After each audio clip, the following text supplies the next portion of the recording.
అద్వితీయ దేవుని జీవం కలిగిన పరిశుద్ధ నామమునకు కృతజ్ఞతాస్తుతి స్తోత్రాలు. వీక్షిస్తున్నటువంటి ప్రియ సంఘ బిడ్డలందరికీ చేరి వచ్చిన సంఘమునకు ప్రత్యేకమైనటువంటి శుభాది వందనాలు.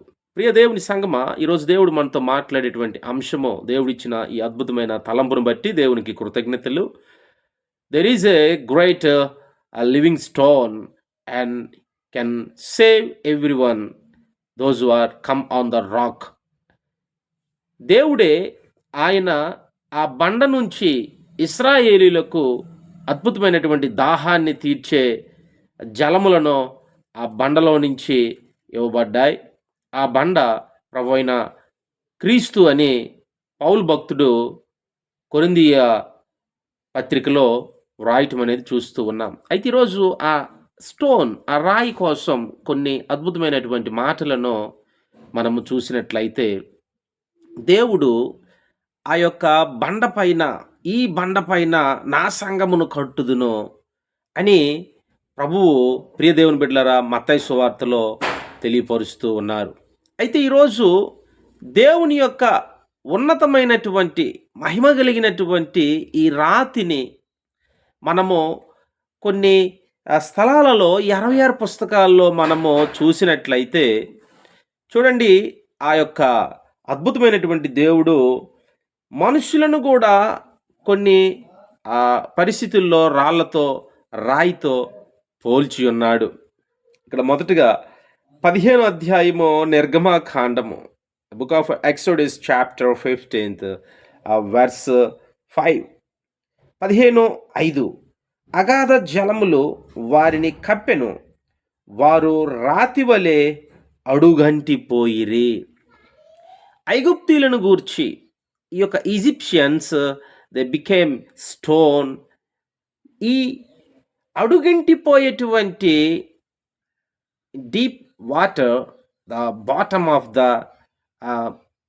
మూవ్లెస్ స్టోన్, కదలనటువంటి, ఏమాత్రము కూడా స్పందన లేనటువంటి రాళ్ళుగా దేవుడు చేసి ఉన్నాడు.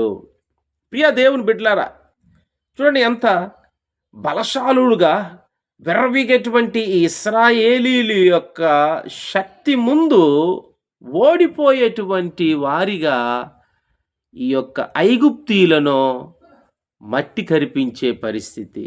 వీరు విర్రవీగారు, ఐగుప్తీయులు. అటువంటి ఐగుప్తీయులను దేవుడు ఈ యొక్క పాట పాడుతూ ఉన్నారండి. 15వ అధ్యాయంలో మిరియాము, అహరోను, మోషే సోదరి పల్లవి ఎత్తగా చక్కగా అందరూ కూడా కలిసి పాడుతున్నటువంటి ఈ యొక్క అద్భుతమైనటువంటి అధ్యాయంలో ఇశ్రాయేల్ యొక్క పరిస్థితి నిజంగా సంతోషంగా కొనసాగుతూ ఉన్నది. కానీ అక్కడ చూస్తున్నప్పుడు అగాధ జలములు వారిని కప్పెను, వారు రాతి వలె అడుగంటిపోయిరి. ఇక్కడేమో అడుగంటిపోయారు అని సెలవిస్తూ ఉన్నాడు.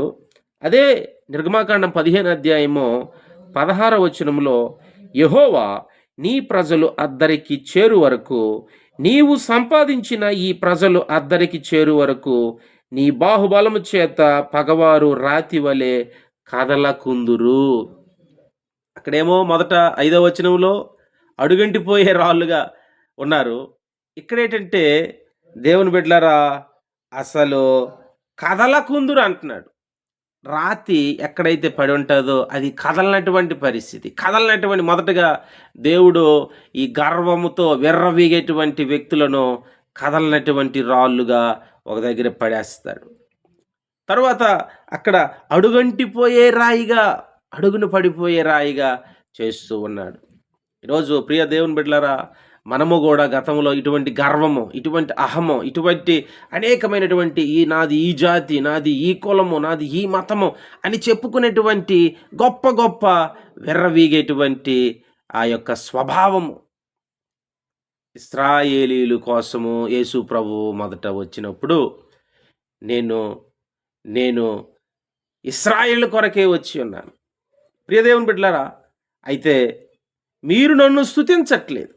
మీరు నన్ను స్తుతించకపోతే ఇదిగో ఈ రాళ్ళు నన్ను స్తుతిస్తాయని ప్రభు చెప్తూ ఉన్నాడు. రెండవదిగా స్తుతించే రాళ్ళు.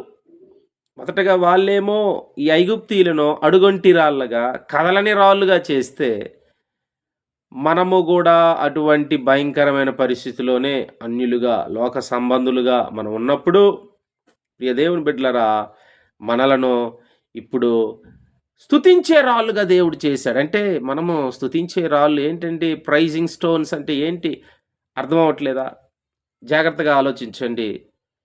మీరు నన్ను స్తుతించకపోతే ఈ రాళ్ళు నన్ను స్తుతిస్తాయని ప్రభువు అక్కడున్న రాళ్ళను గూర్చి చెప్తూ ఉన్నాడా?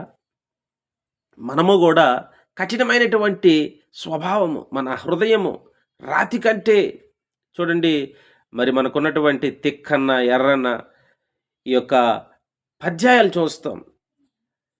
రాయి అయినా సరే కరుగునేమో గాని మనిషి యొక్క హృదయము కరగదు, కఠినమాయెను. కానీ అది కొన్ని సంవత్సరాల ముందు తెలియక రాసినటువంటి పద్యం. తెలుసుకుంటే యేసుప్రభు వారి లోకానికొచ్చి కఠినమైన రాళ్ళు వంటి హృదయాన్ని, కఠినమైనటువంటి ఆ యొక్క స్వభావాన్ని సున్నితమైన రాతిగా, సున్నితమైనటువంటి మాంసపు హృదయముగా, ఆయన మెత్తనిదిగా చేసేటువంటి గొప్ప దేవుడు. స్తోత్రం, హల్లెలూయా. ప్రియ దేవుని బిడ్డలారా, ఇప్పుడు మనము గతంలో అయితే కఠినమైన రాళ్ళమే, కానీ ఇప్పుడు స్తుతించే రాళ్ళుగా దేవుడు మనల్ని చేశాడు.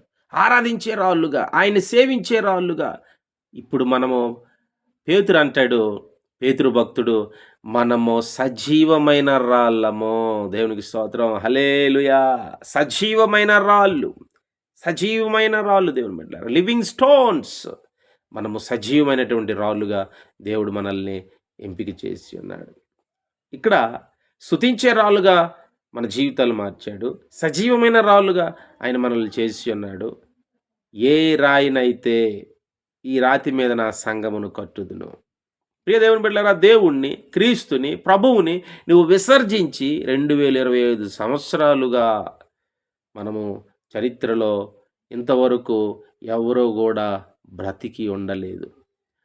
ఆయనకు వేరుగా ఉండి ఏది సాధించేవారు ఈ దేశంలో, ప్రపంచంలో ఎక్కడా కూడా రాసిపెట్టుకో ఎవరు క్షేమంగా లేరు. ఆయనను విసర్జిస్తే తృణీకరింపబడినటువంటి రాయే మూలకు తలరాయి. మూలకు తలరాయిగా ఆయనే మూల, అనగా ఆయనే మనకు, మన బ్రతుకులకు ఏదైతే ఎవరైతే విసర్జించుకున్నారో తప్పకుండా ఒకరోజు యేసుప్రభువే దిక్కు. మూలకు తలరాయి ఆయనే. అపోస్తలుడు పౌలు రోమిలికి రాసిన పత్రిక 9వ అధ్యాయంలో ఒక అద్భుతమైన మాట చూడండి ఒకసారి.